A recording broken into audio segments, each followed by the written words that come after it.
Sharing in our groups this week, I made a real request that we bring up our time of sharing. I think some of the things you've shared have been absolutely magnificent, and sometimes I think they've been trivial. I don't think they honor Jesus there.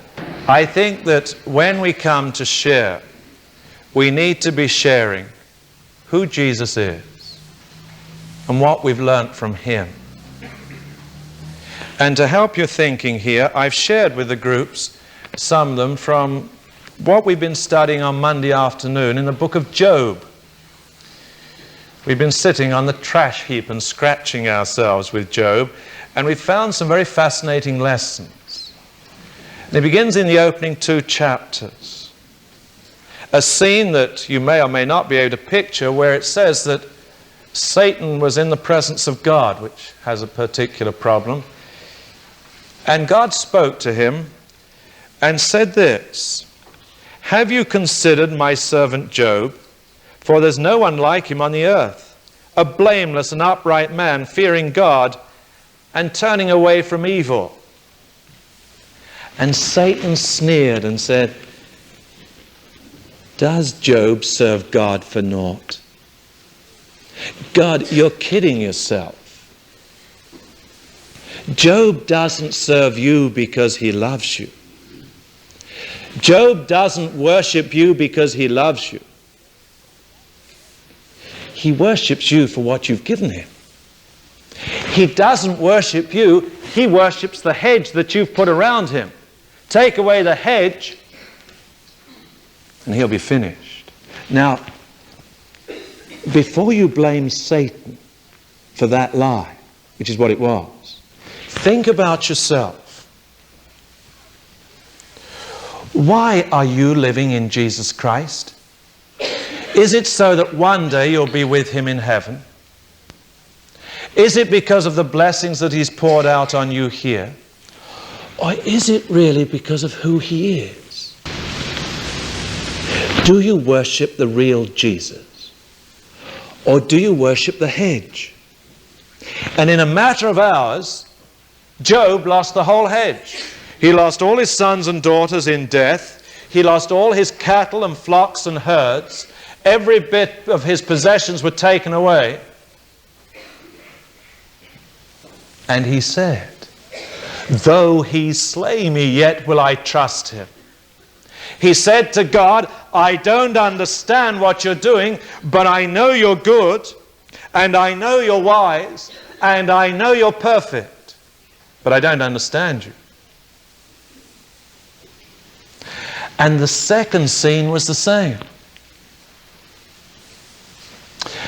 And God said again to Satan, "Have you considered my servant Job?" The frightening thought we shared on Monday is, what would happen if the Lord said, "Have you considered my servant Richard?" And before you laugh too much, or yourself. And I thought, Lord, he could pepper me with faults, but he couldn't Job. And Job said, the only reason, Satan said, the only reason Job worships you is because he's got good health. You touch his body and he'll curse you to your face. And the neat thing is that God knew the heart of Job and Satan didn't. He said, "All right, but you can't touch his life." And then we know that he was terribly, terribly ill. And he still didn't curse God.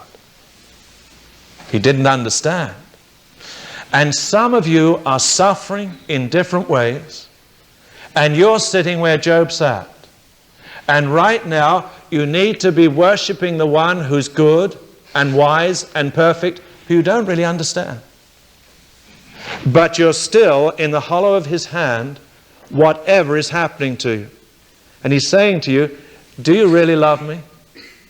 Do you really trust me? Do you really see who I am? Interestingly enough, at the end of the story, there's an angry young man who's listened to Job's friends talking. And he's just about exploding. And he says, "I've got to speak." And he goes for about 3 chapters when he opened his mouth. And there's a storm coming up on the horizon, and he says God is in that storm, and God was.